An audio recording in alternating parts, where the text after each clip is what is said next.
Let's move to the next question. Next question हमारे सामने है the largest n belongs to natural number for which 7 to the power n divides 101 factorial. इसके लिए हम formula जानते हैं, ये बहुत आसान सा क्वेश्चन है। इसके लिए हम फॉर्मूला जानते हैं 101 divided by 7 to the power 1 का greatest integer function plus 101 divided by 7 to the power 2 greatest integer function plus 101 divided by 7 to the power 3 greatest integer function, और ये इसी तरह चलता रहेगा।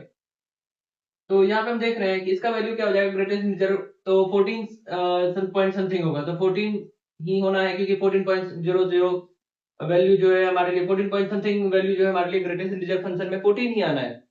और ये देखते हैं 49, और तो ये हमारे लिए 2 हो जाएगा value greater than Z function. उसके बाद जो भी वैल्यू आगे जाता जाएगा सबका वैल्यू 0 होगा, तो हमारे लिए आंसर हो जाएगा 16। क्या ये क्लियर है? तो चलिए नेक्स्ट क्वेश्चन पे मूव करते हैं। नेक्स्ट क्वेश्चन हमारे सामने है let f(x) equals to x cube x square f dash 1 plus 2x f double dash 2 plus f triple dash 3 then find f dash 5। तो इसके लिए हम क्या करते हैं, ऐसे क्वेश्चंस में जो ये वैल्यू गिवन रहता है इसे हम a b और c कंसेक्यूटिवली मान लेते हैं। इससे हमारा क्वेश्चन थोड़ा आसान हो जाता है। f(x) इक्वल्स टू हम क्या पुट कर देंगे, फिर ये value x cube plus x square into a plus 2x into b plus c. अब इसे हम पहले सिंगल टाइम डिफरेंशिएशन करते हैं। f डैश x क्या हो जाएगा हमारे लिए, इसे सिंगल टाइम डिफरेंशिएशन करेंगे तो क्या हो जाएगा हमारे लिए 3x square plus 2x into a plus 2xb की जगह पे 2b वाली हो जाएगा, और c का डिफरेंशिएशन 0 हो जाएगा। इसे हम डबल टाइम डिफरेंशिएशन करते हैं तो 6x हो जाएगा प्लस 2a बचेगा, और ये डिफरेंस इसका डिफरेंशिएशन 0 हो जाएगा। और इसे 3 टाइम्स भी डिफरेंशिएशन करना पड़ेगा क्योंकि हमारे क्वेश्चन में गिवन है। f ट्रिपल डैश x क्या हो जाएगा 6x का डिफरेंशिएशन 6 ओनली। अब यहाँ पे हम देखते हैं हमने जस्ट अभी वैल्यू पुट कर रखा है f triple dash 3 equals to c।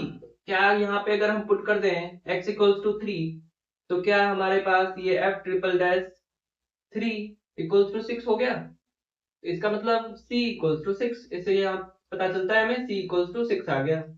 अब इस क्वेश्चन को हम आगे मूव करते हैं इस तरह से कि f f डैश 1 जो है हमारे लिए ये गिवन है, f डैश 1 को हमने a मान रखा है, तो a इक्वल्स टू क्या हो जाएगा, a इक्वल्स f डैश 1 अगर हम इसमें वैल्यू पुट करते हैं। अब इस क्वेश्चन को हम आगे ले चलते हैं।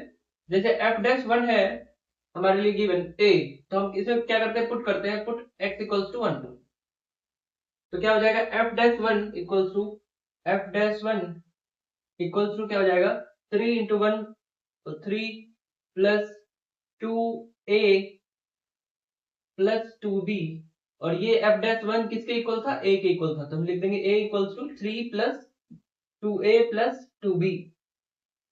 और यहां से भी हम सेम ऐसे निकालेंगे f डबल डैश में, इसमें क्या करेंगे पुट कर देंगे x इक्वल्स टू पुट कर देंगे x equals to 2, x equals to हम 2 पुट करते हैं तो ये हमारे लिए क्या हो जाएगा f double dash 2 equals to 6 into 2 plus 2a, तो ये हमारे लिए हो जाएगा 12 plus 2a equals to f double dash 2 को माने थे b, b इक्वल्स टू हमारे लिए वैल्यू आ गया।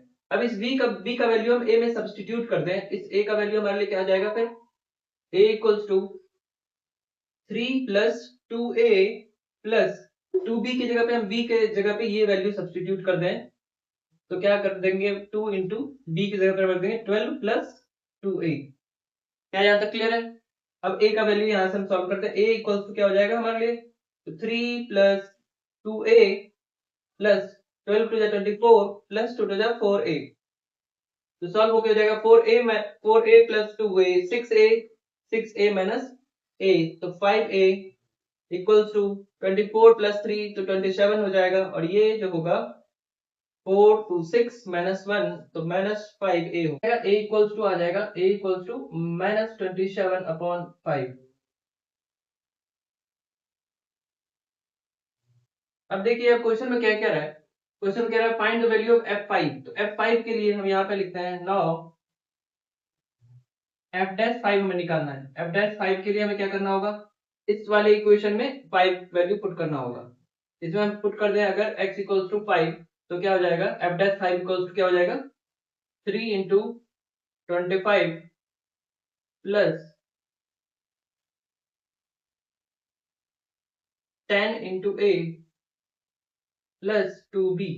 तो हमारे पास 75 ये तो आ गया, प्लस 10 इंटू ए की जगह पे हम रख देंगे -27/5, और 2b हमें सॉल्व करना होगा। तो 2b के लिए हम सॉल्व करते हैं। 2b यहीं से हम निकाल लेंगे। a हमारा यहाँ पे गिवन था, तो हमारे लिए क्या हो जाएगा, b इक्वल्स क्या था, b इक्वल्स टू हमारे लिए था 12 प्लस 2 इंटू ए की जगह पे रख देते हैं -27/5। तो ये हो जाएगा 12 5 जा 60 और ये -54/5। तो b इक्वल्स टू हमारे लिए यहाँ पे हो जाएगा 6/5। तो 2b उसी तरह से हम निकाल लेते हैं। तो 2b क्या हो जाएगा, 6 टू जा 12/5। तो इसको हम यूज कर लेंगे आगे। यहाँ पे हम यूज कर लेते हैं 2b की जगह पे हम यूज कर लेंगे 12/5। अब इसे हम सॉल्व करते हैं, कितना हो जाएगा सॉल्व होके 5 टू द 10, तो 75 और -54 प्लस 12/5। तो सॉल्व करते हैं, 21 प्लस 12 तो 21 5 जब, तो क्या हो जाएगा, तो 5 5 5 टू द 10 प्लस 112/5। तो ये हमारे पास सॉल्व हो जाएगा 117/5, और ये हमारा फाइनल आंसर होगा 117/5। ये हमारा फाइनल आंसर होगा 117/5, जो f डैश 5 का वैल्यू आ रहा है। क्या इसमें किसी को प्रॉब्लम है? आप कमेंट करके बताइए, किसी को प्रॉब्लम अगर हो तो मैं फिर से बताऊंगा इस क्वेश्चन को।